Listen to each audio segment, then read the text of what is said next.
From somewhere in the Space City, Houston, Texas, welcome to Raul Marquez is Punchy with Lupe Contreras. I am Lupe Contreras, your host. This will be our Final Hangueo before we actually go live. If you look down at the ticker, we're going to be debuting the show May 1st, a big weekend, Cinco de Mayo weekend. The full format of Raul Marquez is Punchy with Lupe Contreras will be debuting on that particular day. But speaking of, let me intro our star. He is only 7 miles away, but in a completely different tax bracket. Raul El Diamante Marquez, how are you, sir? I'm doing great, man. Just still recovering from this past weekend. You know, I was doing it big for my wife's birthday. We had a great time. And can you see? I mean, do I look a little bit better? Do I look a little bit like I got a tan a little bit? Maybe I need a The tan. cheeks look a little bit. The cheeks look a little bit red. I actually, Because I'm a while I was pale. here working, and I'm a pale Mexican, bro. I just have to go running a little bit. Look at that. I got a nice little glow going on. You've always mentioned that I for some do. reason I tan a lot I hate easier you than for you. I hate you for that, bro. No, well, I was in. As a matter of fact, you were out in the sun. I'm here in the studio putting stuff together, and then you're sending me stuff like this. Like, look at you. You're double fisting it. You got 2 drinks in your hand. What are you drinking there? I think I was drinking like a margarita, lavender margarita, and then my wife just Lavender wanted a pina margarita. colada. So, but I was, you know me, I do it big, so I was drinking both at the same time. Why not? Just having a fun time, you know. That's what it's about. For a broke down and out boxer, you're not doing bad, man. You're not doing bad. They say I'm broke, but you know how it is. I got some money buried somewhere, Lupina. Before we get things started, I want to mention to you that you know we're in our infancy of this particular podcast. We're nowhere near making any kind of money, but you know what we are making? We're making enemies, Raul, because of some of the stuff that we've been saying. First of all, I can't go into North Shore now because your mom and dad are mad at me because they say I'm making their son look stupid. But you But know they don't what? They realize changed their mind about that. They changed their mind they're about that. coming around, aren't they? They're coming Oh, around. they're loving it. They're loving it. They think it's good, and they hope it grows, and they hope it. They're team punchy, man. Team punchy all the way, bro. Okay, the problem we're having now though is my cousins are mad at me now. Oh my God, what did I do? Because of you, because you said that they were bad people, and I never said my cousins were bad people. So now you've got a problem. They're spread out all over East Houston, Southeast Houston, so you can't go like near the Beltway and 45. You can't go to Pasadena, and you damn well can't go into Manchester because you said they were bad people. I want you to take this opportunity right now and explain where that came from. Tell the story how you approached my mom when you first met her, and everything just kind of went to hell from that particular moment. Remind me because I must have obviously I said something bad about you. Like I Okay, don't we were remember. we were doing I, it was years ago. We were yeah. doing we were still doing TV Azteca, and we were doing a show in Oklahoma. And my mom had never met you before. And I told you, I said, my mom is a very serious person. She doesn't really joke around a lot. Well, So the first thing she's looking out for her son, just like my mom looks out for her son. That's it. That's it. I I get know, it. but the first thing that comes out of your mouth is you're like, Senora, your son is a horrible human being. And as soon as you said it, what was the look on her face like? Oh man, she put her guard up. I thought she was gonna kill me, bro. She wasn't happy about it for sure. The Silva came at her. The Silva came out. The And Silva like I came at told you, her.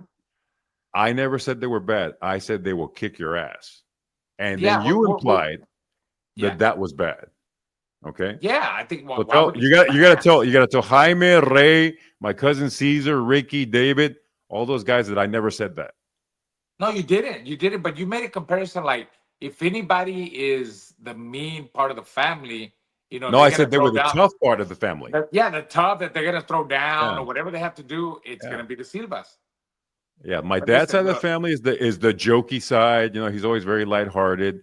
My cousins, the Silvas, when we were little, they would come over and they would beat up my neighbors. I had these 2 mean neighbors named Chaco and David, and they were always causing trouble.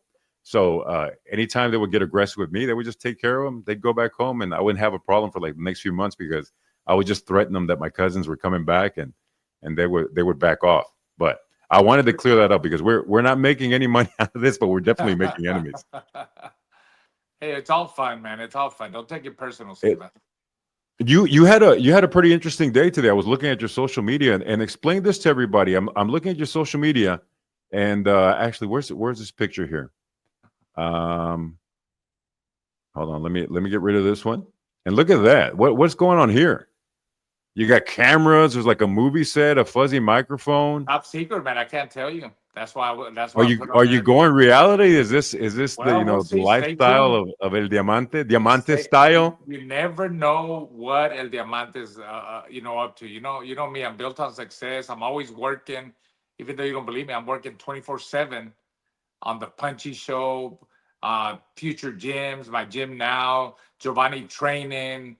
I'm a family man. I got kids, little ones I got to raise. But stay tuned, bro.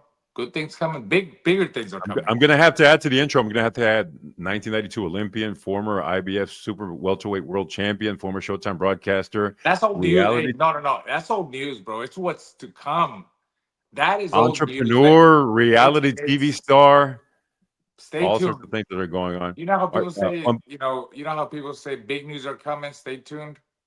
Stay tuned, bro. stay tuned. We'll be staying tuned. Well, That's thank you for asking about my weekend. My weekend, I was basically spending here putting the final touches on this podcast, and I may or may not have been briefly trapped on my roof.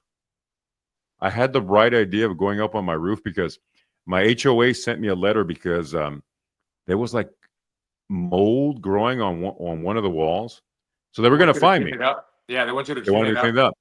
it up. It was only $25, but you know how you and I are.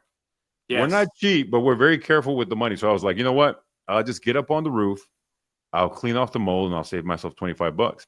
Well, that wasn't the problem. The problem was getting back down. I was using a leaf blower to blow some of the stuff off the roof, and there were these little granules, like these little pieces of asphalt from the roof. They Right. were causing me to slip, and I was heading towards the edge. And thankfully, I took my cell phone with me as a security measure because otherwise I would have Right. been screwed, man. I was stuck on that roof, and I had to call my neighbor. And I was like, "Hey, can you come over because I need somebody to hold this ladder?" And you know what I realized? It was all Right. caught on my security camera. You want to see it? Oh, I'd love to see it, man. So I'm up on the roof, and it was so hot, man. You know what? My respects to all the dudes that work construction, the ones doing roofs, the ones doing, the the framing for the metal, houses, the the metal house, the metal, metal the roofs. welding, Yeah. everything. It was so hot up there. I had these plastic gloves to, because the stuff you spray is kind of corrosive. Yeah. I was touching the roof. The gloves melted off my hands, Raul. They melted off Wow. my hands. And I was only up there maybe about 15, 20 minutes. And guess So, what? so then I got, It's not even like the summer yet. You know how it gets it's here in not, it's not Houston? even full-fledged Houston summer here. It's still like in the, Exactly. Imagine. So low yeah, that's 80s. crazy. Yeah. Imagine when it's 100 degrees, man. My respects to all the people working constructions. They are los más machos. They Okay. really Hey, put in the work. They you're really put in right. the work. You're So right, anyway, man. so I had to suck it up and I had to call my neighbor. And of course, it's a little bit embarrassing. So I call him and I realized that it's all caught on videotape. I knew this was a bad idea. That was too bad. I'm telling him it's a bad idea from the onset. And so he's helping me. He's holding the ladder, and you can see my legs there. I'm still trapped on top of the roof. No, I was And screwing the it mold took up a with while. like It took a while for me to get off of there, but it finally happened. It finally it took maybe about 15 minutes or so, but everything got done, and I didn't break any legs. Everything was cool. Nothing. No harm, no foul. But for a little while there, I was a Interesting. little bit scared. Well, at least they Yeah. didn't have to call the bomberos, man, the firemen. Can you imagine if I had not had my phone with me? I would have been stuck up there like a cat You for think you God would have knows tried how to long. jump off, maybe? Like, I mean, you're pretty athletic. You run, you stay in shape. Maybe jump off. No, No? I wouldn't try to jump off because I don't want to break any legs, man. That's some serious Yeah, you're right. hospital time. You're right. I just figured I'll just suck it up. But you know what I'm really not looking forward to is my sister's gonna see this and she's gonna snitch to my mom. And What I'm is your really gonna mom gonna say, bro? she's gonna let me have it. She's like, "What are you doing on the roof? You know, you're not a." She knows I'm not a construction person. She knows my talents lie elsewhere. But Right. anyway, enough with that. As we mentioned, this is our final Hangueo before we go live. Coming up May 1st, we will have the full format of Raul Marquez's Punchy with Lupe Contreras. We're going to be touching on the big Cinco de Mayo events that are going on. Some big news broke this weekend as well. A big fight card by Ring Magazine. We've got a big event with Jake Paul fighting Julio Cesar Chavez. We'll be discussing Wow. some of that. And did you get a chance to watch any boxing this weekend? Yeah, I did. Yeah, I did. I watched the Golden Boy show on the Zone. Gabriela Fundura, man, I love that girl. I love the way she fights. Young, she puts on exciting fights. She's exciting. I love that she comes to fight and she looks for the knockout, Lupina. She really looks for the knockout. She broke down her opponent, Maya, I believe. She was from Mexico también. And she broke her down. And at the end, she knocked her down. She got back up and she was like, I had enough. And it was a really good win for her. She's The exciting. thing She's about exciting. she is a badass, man. Yes. She uses her height very, very well, uses her distance very, very well. And, she was fighting, Marlene Badillo from Mexico was the first time fighting outside of Mexico. And the girl was trying, but it got to the point in the 7th round where she just said, you know what, I've had enough. And I think she made a wise choice. It was one of those moments where absolutely, man. you've shown enough heart, you put enough effort. She realized that she was being outclassed, and there was really no point in going on with that. Yeah, at the beginning, she had some good defense. She was making her miss because she was shorter, so Fundura had to punch down, and she was kind of missing at times, but she finally found her the range, she got the range right, and she was delivering pinpoint combinations, the hard combinations, the jab. I mean, every punch she throws with bad intentions, and she finally had, like you said, she had enough. She broke her down, and there was no reason for her to continue. There was a bit of an upset too on the undercard. You had Yeah. Charles Conwell, one of the highly touted guys, known as Yes. the best kept secret in boxing. Another guy, Jorge Chino Perez from Los Mochis, who comes from a really good camp. He's with the Cochul brothers. Fernando Montiel and his brothers always bring really good fighters, and he Right. pulled up quite an upset. What were your thoughts on that? Yeah.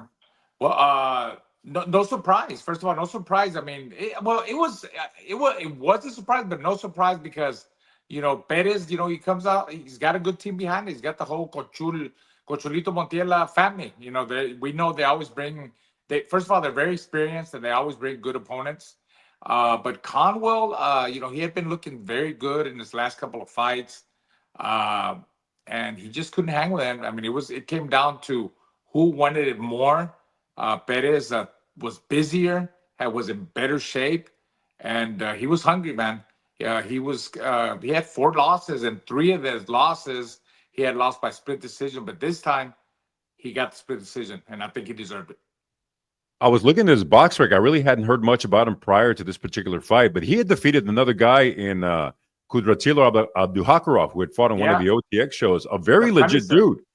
Right, and he gave him his first loss as well. What do you think? What do you think were some of the factors involved? Obviously, you have Conwell. He's a guy, as we mentioned, he sells himself as the best kept secret in boxing.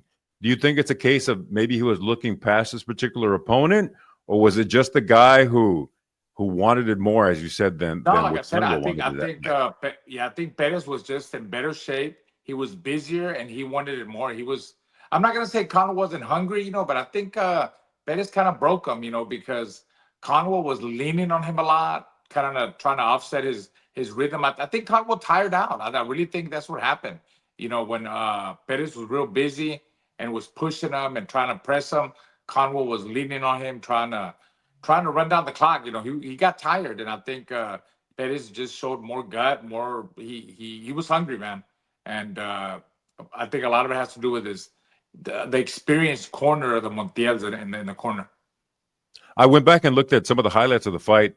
It was a fight, like I said, it really basically depended on the type of boxing that you enjoyed as a judge. You had Conwell, who was landing some big shots, and like you said, then you had Perez, who was just simply outworking him at certain points. Yes. And it was really a fight that could have gone either way. I had no problem with it being a split decision, and it just seemed like it really just basically came down to what each judge was looking for and what each judge valued more. That not only that, you're right about that. It's what judges like, but it also came down to the last couple of rounds. I think Perez just the last round he outworked him. He won the last round clearly. He was busier. He connected better shots. Conwell was on more on the tired. He looked tired. He was leaning on him, kind of holding on, and that's what I think. That's what got Perez the win, and he earned it. I believe he earned it. He deserved it. I, I was searching some of the websites. There was another fight that went on this particular weekend, and I wasn't quite sure exactly what the deal was with it. Did you realize Victor Ortiz fought Jorge Paez Yes. this particular weekend? I did see that. I did see that Ortiz fought Maromero Paez Jr. I saw a couple of highlights, but I couldn't figure out who won that fight. I mean, they both looked slow as molasses. I mean, they didn't look in great shape. Their bodies looked a little bit flabby. I don't know They if it look was more soft. I don't know if it was it a real fight or was it an exhibition?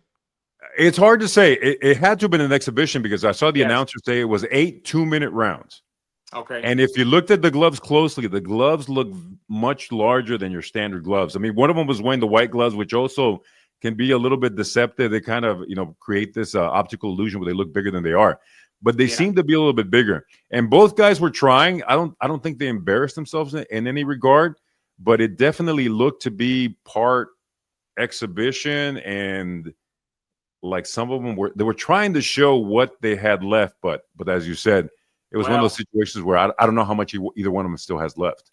Well, let me tell you something, Lupina. I don't mean to bad about them or hurt their feelings, but I think some of the sparring sessions that me and you have had in the past is a lot more exciting than what I saw in the highlights of them. Because me and you, like, you're game. I mean, and I hit you hard to the body and to the arms. Because you need to tell people that we spar, but just to the body, we never go to the head. But I think our sparring matches are a lot more exciting than what I saw for real. It's hard for me to criticize because, like I said, they're guys that I was looking back at the box record and I realized I did Victor Ortiz's pro debut, and he's always been a guy who's been he's always been great with me. Yeah, nice guy. People have differing opinions of him, Right. or whatever it may be, but he's always been great. I also was trying to wonder at this stage of their career, you see, Victor taking a fight of this particular type, but as we've talked about in the past, you don't know what the circumstances are.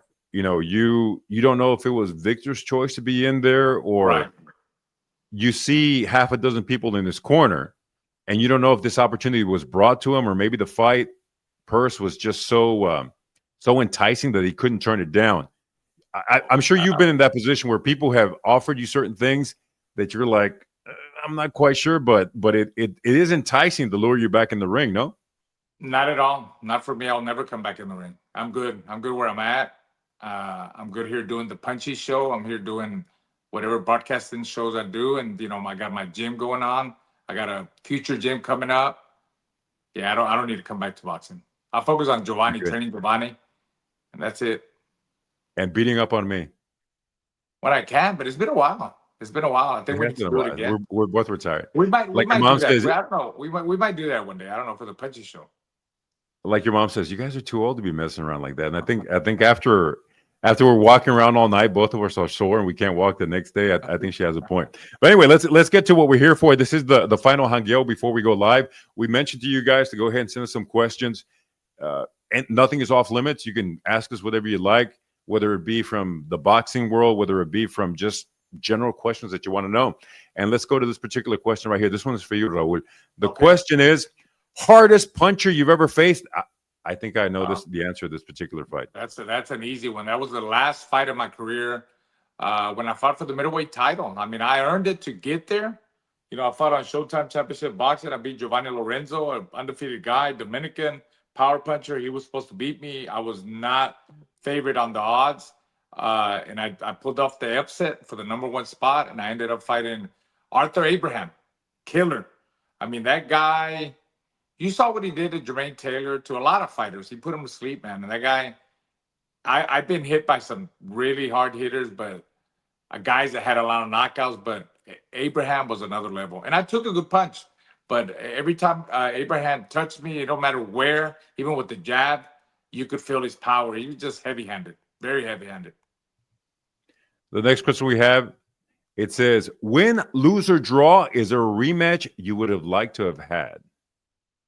Win, lose, or draw. Yeah, Any probably fight that you with. left there? Yeah, I know there's one fight that you left there very dissatisfied because of the way the fight ended. I think and I just talked to him the other day, Sugar Shane Mosley. We fought, and we knew each other from the amateurs. Really good guy. He's still a great guy. He's down to earth, and yeah, I would have liked the rematch because of the way it ended. We banged heads. It was accidental headbutts. I got cut up really bad right here. Then I got cut up here. One of the cuts you could see my bone supposedly. That's what the doctor said.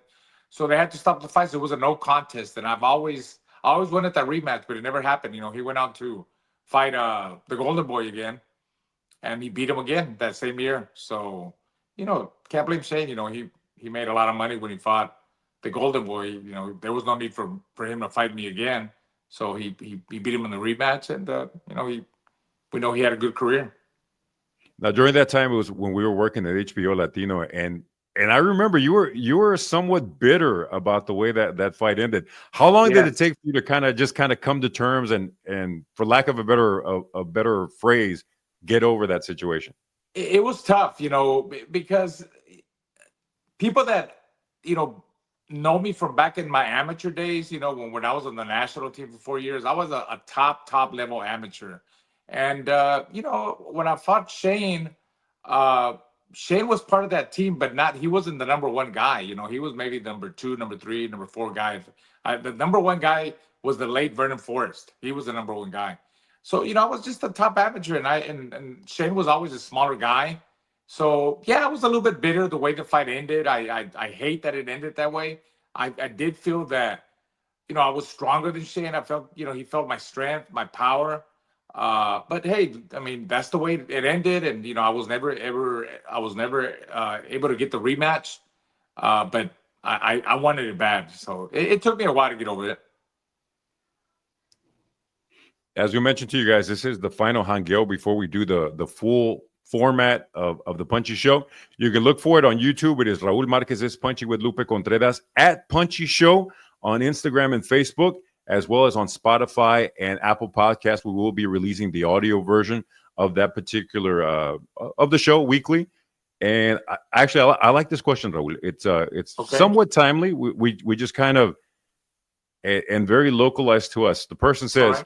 you both are from Texas. Did you ever meet Selena? Let me go first. I worked in radio for almost a decade, and the vast majority of that time was spent in Tejano radio. And I did get to meet Selena on numerous occasions. My interaction with her was very limited. I brought her on stage at various clubs, various concerts, perhaps maybe about 4 or 5 times, and it never got past anything more than I would bring her on, announce her to the crowd. I would give her a quick handshake, and boom, she was gone. I know your interaction was a little bit more than that. Yeah, actually, I got to meet Selena. If you remember the Guadalupe Plaza here in Houston, back over there in the what area was that, Lupe? Over there by Ninfas and Navigation, the Guadalupe Plaza, whatever that area was called. But they Yes, used like to have Magnolia, Second Ward. Magnolia Second Ward. Yeah, it's called the Guadalupe Plaza, and they used to bring a lot of concerts there, Tejano concerts. And Selena was there, and I had just gotten back from the Olympics, and I was wearing my Olympic jacket. Uh, and I got to have conversations with her, just talk and what I'm doing and this, and of course people knew me because I had just gotten back from the Olympics at that point, so my name was pretty hot. And then of course Selena, she had a name too. She was growing, and me and her were just having conversations. People were taking pictures, a lot of pictures of me and her together. And that's the one of the few times that I got to have conversations with her. And I remember that we were just talking, and I remember her dad yelling, Selena, Selena, vámonos, let's go. There was time for her to get back on the bus. So that was the only time that I talked to her. And I'm friends with her brother, AB Quintanilla. He loves boxing. He's a big boxing fan. Uh, Maybe a couple He's of even years done ago. some amateur stuff, right? Yes, yes. Even a couple of years ago, some little town here in Louisiana, Frog City, the Frog Capital. That's what they call it. And you know, all my That's the boys name were of a fighting. real city. That sounds made up. In Louisiana, no, but they call it the Frog City of. They call it Frog City. It's known for, I guess, a lot of toads and frogs in Louisiana, right? But we were at this little boxing event. My dad took a team, and Arturo fought, RJ, Giovanni, even my nephew Cameron. Remember Big Cameron? He's a heavyweight. He Yeah. fought on that card, and then I was like, "Is that AB?" Sure enough, it was AB Quintanilla fighting, dude, an amateur fight.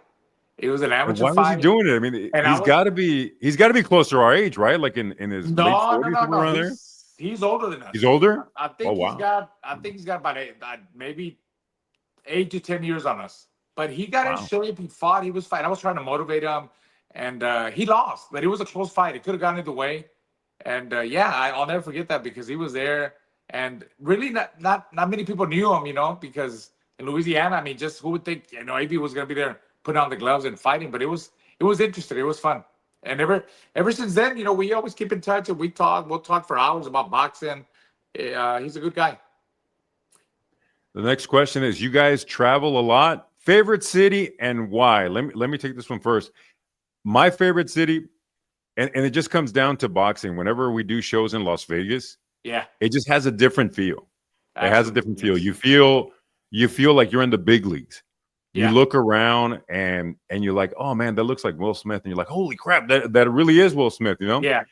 One of the most interesting, weird moments I've ever had in Las Vegas was I went into a hallway, and I think I was just trying to get away from the noise, and I just kind of went into one of the back hallways of the MGM Grand Arena. And then this other door opens up, and these people walk in, and you're not going to believe the group of people that walked in. It was Angelina Jolie, Brad Pitt, Wow. Gwen Stefani, and whatever her husband's name was at the time. She was dating some other rock star husband, and they had this big, massive bodyguard. So it was all those people and me in a hallway. And it's just one of those Vegas moments that you're Yeah, not going to that's get pretty that cool. in Laredo, Texas. You're not going to get Oh. that, even in places like Chicago. And what about you? What's your favorite place to go to? By the way, did they know you, Lupita? They You could didn't have tell they them? could have cared less. They didn't even Oh they man, barely acknowledged that I was there. bro, you It didn't was tell it them was you're like like mas macho, bro. Come on. I could have been a light switch on the wall. I could have been a random trash can. They barely acknowledged the fact that I was even there. Yeah. Now for me, I guess you're right. My favorite city for boxing is Vegas. For big fights, Cinco de Mayo weekend or in September too. 16 de septiembre, it's electric. It's fun. A lot for all the big movie stars show up. All the professional athletes, big names show up. And the thing I like about Vegas is like no matter what time you get up, you could we're done with the telecast. You could go back to your room, take a shower, maybe take a nap. And I know you're not a party guy. You don't like to really hang out. You're boring, Lupina. I'm not. I've never been a boring guy like you. But I like How to. many times have I walked past the center bar at the MGM Grand when I'm on my way to the airport, and you're What do you still see? standing there at The the center people won't bar, let me just go. lit, The people just won't let me lit? go. My fans won't let me go, bro. My fans will not let me go. And that's what I like about Vegas, because you could take a night, wake up at 1, 2 o'clock in the morning. If you want to go have a drink, you want to go gamble, you want to eat, you're able to eat at any time, anywhere. It's badass. If there's anything you like, it's free drinks and attention. And man, that's got Vegas written all over it. But yeah, you can't beat Vegas. I like some of the small towns as well. Places like McAllen, Laredo, El Paso. When Yeah, you bring a show that's big, it's a town that uh, they don't get a lot of big events. So when you right. have things like HBO, ESPN, it attracts a crowd that isn't necessarily a boxing crowd, but they want to be at the it place to be that particular night. And when It's you an bring event. those big types of events, it's an event. Yeah, they're Yeah, there. it's an They're, event. they don't want anybody else to tell them about that particular show. They want to make sure that all the cool people are there, and they want to be Yeah. there as well. Some of the shows in Mexico as well, Tijuana, Mexico City, it's a Mhm. very different crowd.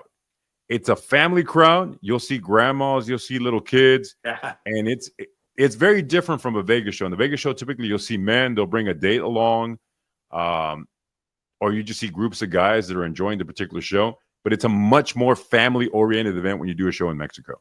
Hey, what about even New York? I mean, every city has this crowd. You know, New York shows. You know, when I've done shows at Madison Square Garden or the Barclays Center, it's a different crowd too. You know, L.A. too at the Staples Center back in the days. Every city has their people. You know, it's a different event. The one place too that deserves a lot of respect, we talked about it recently, is I know there's a big rivalry between Mexico and Puerto Rico, man, but Puerto Rico knows their boxing. Yeah, for sure. We were there not They too long know their ago. boxing. You could be at a Walgreens and you can ask the guy that's working behind the counter or maybe the security on the parking lot, and they know the champions, not just like the big stars. They know the flyweights, they know the super bantamweights, and they know their boxing. So you got to give them a lot of respect for But having Lupina, that but knowledge of the Lupina, sport. but Lupina, tell the audience when I was with you, did they know El Diamante? They knew El Diamante, yeah. They knew El Diamante. Come on, tell them the That's story, that's bro. that's how deep in the weeds that they get. That's how deep in the weeds that they get. Hardcore fans, man. I appreciate the Puerto Rican fans. The question is, I want to be an announcer. How are they chosen to work events? A lot of people are very confused about the way that this particular thing works. Let me take this one, Raul. So here's basically the way it works. There are three factors that come into play when you're choosing an announcer. First of all, it's the type of relationship that you have with the promoter. The promoter has to know you exist. They have to trust you. They have to be aware that you have the skills and the level of reliability that they're looking for.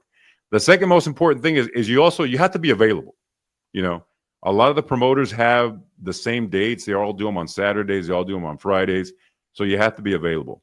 And then perhaps the most important one and the key factor is the budget of the show. You know, how much is the promoter looking to spend? How much is in their budget to bring, whether they're flying you in, whether it's a show that's taking place in Puerto Rico, depending on where you're at. Even the airfare is going to be a significant amount. Yep. So they take those things into account and they bring you in. And it is naive of me to say that you are always the first choice to do a particular show. You know, as far as ring announcing is concerned, there's different levels of announcers. Obviously, you got the two Hall of Famers. You got Buffer. I was about Yeah, to say you that, but got you gotta tell Buffer them and you got Jimmy. yeah, you got to tell them there's level. I mean, you got to have some talent too. It's not just about showing up with the mic and I'm a ring announcer. How many times have I told you, I mess with you. Anybody can. I could be a ring announcer, but I'm joking with you, because I could never be a ring announcer. Okay, I can't. let's bring up the fact that a couple of about a month ago, somebody offered you the opportunity to be a ring announcer, and what did you Right. say? I said no because I can't be. That's not my forte. I can't do that. I'm not a ring announcer. So Hey, but anybody I like you give it said. to you, and there is levels. No, there, as you said, yeah, there's definitely levels. There are levels. You got guys like Michael Buffer, who Buffer is a special case, man. Buffer is Michael Jordan. Buffer is Babe Ruth. Buffer is the guy that no one is ever going to achieve that level of fame, that level of excitement. They can always say, oh, you're going to be the next Buffer, you're going to be the next this and that. It's not going to happen. I'm telling you right now, it's not going to happen. There's one Michael, and that's it. Then you got guys like Jimmy, who obviously.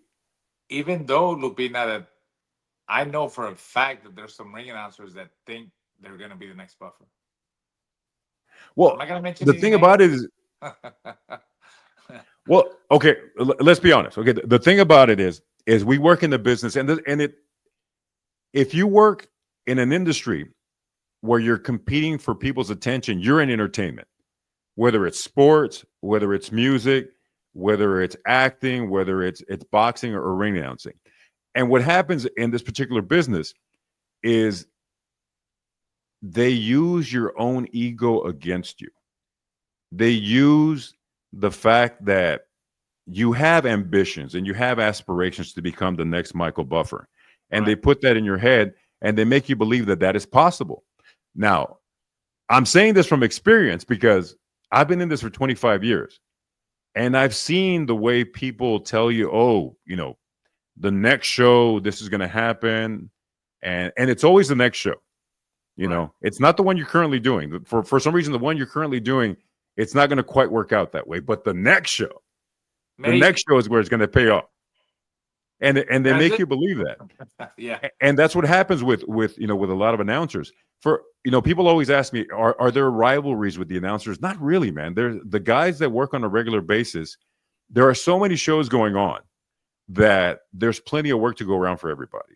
There are shows on a Wednesday, on a Saturday, and there may be 4 shows across the country.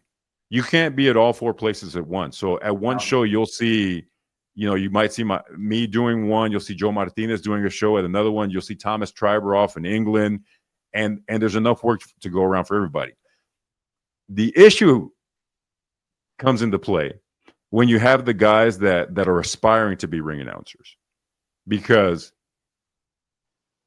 oftentimes they are so ambitious that they'll come to you with a certain amount, and there's always somebody else who's going to take less.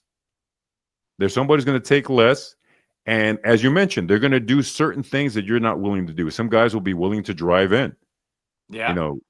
Some guys will be saying they'll pay for their airline ticket. Some will pay for the airline ticket. Some will pay for their own hotel. Yeah. And as you know, with most promotions, it's customary. You get your airline ticket paid for. You get a per diem for your meals. They pay for your hotel, and oftentimes people will be enticed with the fact that they're getting an opportunity to do a particular show, and they're being promised that something big is going to come from that. And it never quite happens. And I'm saying it. I'm not saying it to put anybody down. I'm telling you because I've seen it in my experience. I'm not naive to the fact that every single HBO that I got to do, I wasn't the first choice. Yeah. The first choice was Michael Buffer. And if Michael Buffer wasn't available, the opportunity was presented to me, and I would take advantage of it, and I would try to do the best that I could with that position. And thankfully, things worked out. But yeah, so basically those 3 factors come into play. Your relationship with the promoter. They have to know that you're a reliable announcer. They have to know that you're a person that can be trusted, that you're not going to go off and do something stupid because, you've got 30 seconds to announce this particular fight that's coming up. They don't want you going off the rails. And the one thing that most producers want is they want to know that they can count on you, and you're going to be one less problem. As we've mentioned before, the true sign to being a professional is when your producer, your director looks at you and they say, you know what? I've got nothing to worry about. If I see Raul at the commentary table, I know he's done his work. I know he's put in the time to make sure that he's prepared. Preparation is very important. It's like, me as a broadcaster, I treated like when I was a fighter. You got to prepare. Just because I was a fighter, we talked about this, Lupina, like there's a lot of fighters that they think because they were good fighters, they're going to be good broadcasters, and they don't prepare. You got to prepare. You got to know your fighters. You got to know their styles.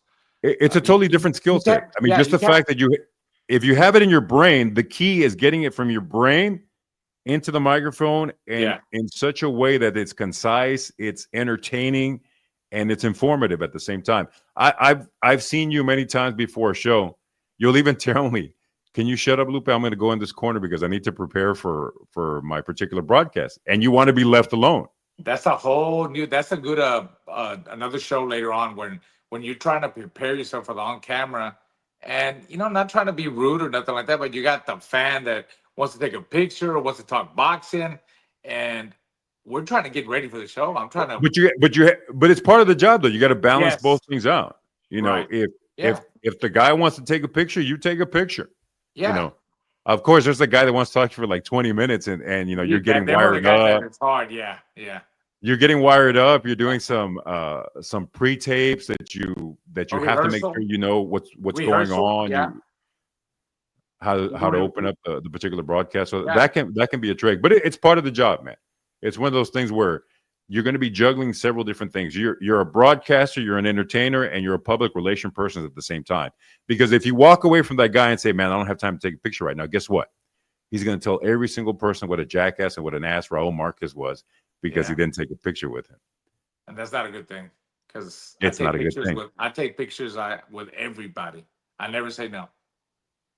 Well, because usually you tell them who you are first. How many restaurants have we been in where we're talking to the waitress, and I'm like, Raul, can you just let this girl take our order, man? She knows nothing about boxing. She wasn't Don't lie alive to in me. Don't 1992. make up shit now, bro. Don't make up shit. Come on, She man. wasn't alive in 1992, man. She could care less. And then you try to get her to say, hey, do you know who he is? So now not only are you embarrassing yourself, now you're embarrassing me because this poor girl. And then she tries to pretend like she's like, oh, I think I've seen him before. And she has no clue. She has no clue what you're talking He about. just wants a good Next tip, question man. here That's what is it is. that, and we tip pretty well. Well, I do. Yeah. I usually get If you stuck with say the so. bill. If you say so. Oh, I love this one. Do you guys get free tickets? That is a whole another story. That's a Give show me your right free there. ticket story. Give me your free ticket story. Man. People people expect they just because I'm on when I was on Showtime, they thought I get 10 free tickets, you know. Can I get a ticket? Can I get a ticket? You're getting all these people, friends calling you. Family members, they don't because they already know how it works. But honestly, when I was at Showtime, I only got 2 free tickets. And that's when my wife used to go or one of my sons used to go. But that's it. But I mean, we have nothing to do with the tickets. We're not Ticketmaster, Lupina. The problem too is people don't just want tickets. They want ringside tickets. They want really good tickets. And let me tell you what happens with tickets. So you'll have people, they'll ask you for a ticket, or you tell them you're doing a show in a particular town, or you're coming in, you're doing this and that. They get all excited. So I'll say, yeah, I'll go ahead and hook you up with 2 tickets, right? And so you get them those 2 tickets.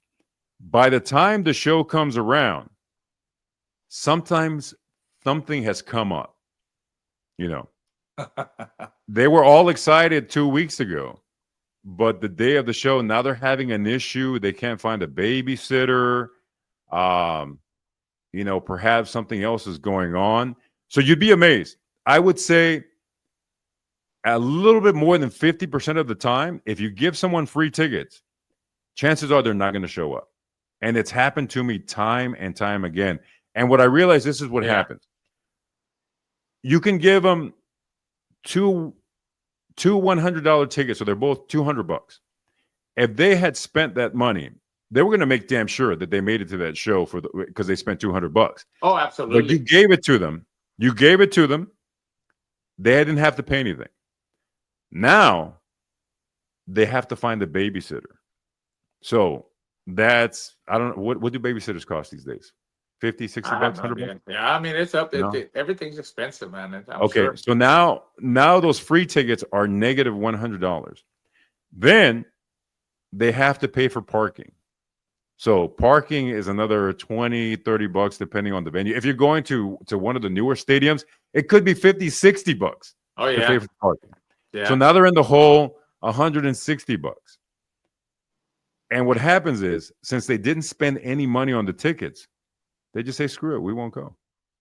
And you go to the ticket window or will call, and those people's tickets are still sitting there. And it kind of makes you it's look hard back for me to because believe you go through all that and trying to that stuff like that angers me. You know, it's happened before because you go through all that to get them the tickets, and then they don't show up, man. That's not good. Well, the issue I have is it should be, I give you the tickets, you go to the show. After the show, if you want, send a nice little text. Hey, we had a great time. Thanks for the invite, whatever it might be. But let me tell you what happens. You give them the tickets. You're working, as we said. We have rehearsals. We have mic checks. They're putting on the IFBs. They're doing all sorts of technical things. The whole time you're getting messages from this particular person. Hey, man, where do I get the tickets? Hey, man, where do I park? Hey, man, what time should I get there? Hey, do you know where our tickets are? Yeah. Do you know where our tickets are? My favorite, though, is I gave you 2 tickets. Why are you showing up with 3 people? They show up with 3 people, and then they're calling me. They're wondering to see if I can get one more ticket. And by this time, I mean, you're in the middle of a broadcast, man. You're in an arena where literally you have to go through several stages of security to get in and out. And if you go into the crowd, it's almost impossible to get back. And you don't know what might be happening in the show. You don't know what might be going on. So like you said, it's one of those situations where sometimes, unless you know the person is really reliable and they're gonna play their part, you sometimes don't even want to open up that Killed it. particular can. Yeah. You want to open up that can of worms. It's just one of those situations that you just don't want anything to happen.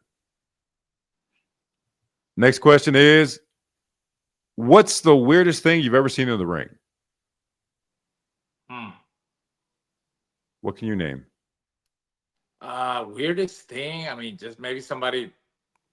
You know, the fighters they blow their snot. You know, they. Hey, it's weird, Lupe. Right? Weirdest thing. You saying that reminds me of something. We were doing a show. It was back in the solo boxeo days, and you know how the camera people get under the ropes and they're trying to get the shots that they can. Yeah. And as you said, you see fighters that, I mean, you can't blame them. Your nose is full of blood, your mouth is full of blood. Yeah. And they'll just randomly turn around and spit. I saw one case where it was just the wrong place at the wrong time. The fighter has got blood in his nose, and he does like a snot rocket, and he shoots like this. Yeah, yeah. The photographer is under the rope. It lands inside of the photographer's mouth. Oh. And he turns around and he literally starts going like this. Like he's about to vomit at ringside. But that's probably one of the stranger things that I've seen. I think the time that we mentioned that the last Hangueo was when the ring collapsed at the last showbox when everybody was trying to take a picture. I've seen that collapse. I've seen it happen on one of our HBO Latino shows. It was the late fighter Javier Jauregui. He was fighting the Dominican fighter, I think, Joan Guzman. Okay. And somewhere in the middle of the ring, the ropes, not the entire ring, but the ropes collapsed inward. And they had to go sit in their corners for maybe like 20 minutes or so while they fix that particular ring. But I've seen a lot of stuff on TV that's happened. Obviously, you got Fan Man, you've got, what are some of the other issues that may have come up in some of the rings? Oh, the Fan Man, that's a long time ago. What about Uzcategui? Remember when he was? Oh, that's right. When the corner attack. The corner attack. Uzcategui was fighting one of the Durrell brothers, and one of Uzcategui's actually the Durrell corner went to the Uzcategui corner and hit the trainer, beat up the trainer or something like that. Remember that? Wow, I do remember that. And that was pretty crazy. I thought it was gonna be. I thought for a while there, I was ready to go under the table or something because I thought everybody was gonna start throwing down because he got pretty. A lot of Bo was another situation that totally got out of control. You had Mayweather and Judah where they oh, you know what? Here, I've got it. There was a fight in Puerto Rico, and it was Miguel Cotto's brother. And there was some tension in the corner between he and I think the trainer was the uncle. Okay. They had an argument in between rounds. They literally throw punches at one another. Yes. He throws a combo with the uncle throws one back. But when the 60-second was over, he regained his composure and he went right back to the fight. So that was pretty strange. Who was that again? Who was that again? I believe it was Jose Cotto, if I'm not mistaken. No, it was Juanma Lopez. No. That was another one. Oh, that was another one. Yeah, that was another situation. His trainer, he hit his uncle or trainer. That was after the fight had concluded. Right. The one I'm talking about was during the fight. It was in between rounds. Okay. They actually went at it. It was very briefly. It was a brief scuffle. Right. But he was actually able to regain his composure and get right back to the fight. I think we're hitting our mark now. We're like at almost 50 minutes, Raul. So we're gonna wrap it up. It's time. So, as we mentioned, this is going to be our final Hangueo before we go live. The full format of the show will be debuting on May 1st. Big fight weekend. We've got the big show in not Madison Square Garden, in Times Square. Times Square. We've got Canelo facing off against William Skull, along with a really deep card out in Saudi Arabia. And then that following Sunday, it is the monster Naoya Inoue who will be facing off against one of our favorite fighters out of San Antonio, Ramon Cardenas. That's going to be a big weekend. We're going to cover those fights. We're going to talk about them more in depth. As we mentioned recently, another card just got announced by Ring Magazine. Pretty stacked. That's coming up July 12th. You got Shakur Stevenson finally facing off against William Cepeda. We got that clash of styles. Berlanga back in the ring against the highly touted Shiraz out of the UK. And I believe in the undercard, our old friend Subriel Matias will be facing off against Puello, which is a very competitive fight. Yeah. I'm looking forward to There's a lot going on. There's a lot going on, but we're going to wrap things up. Mark it on your calendars. Raul Marquez is Punchy with Lupe Contreras on YouTube, at Punchy Show on Instagram, Facebook, and you can also find it on Spotify and Apple Podcasts. As we say, Raul has got a hot young wife to satisfy, 2 kids to watch, and I'm going to go probably eat me some expired meat from Walmart right now, cook it up. So that wraps up the show. That wraps up the show. Mark it on your calendars. May 1st, we will be back.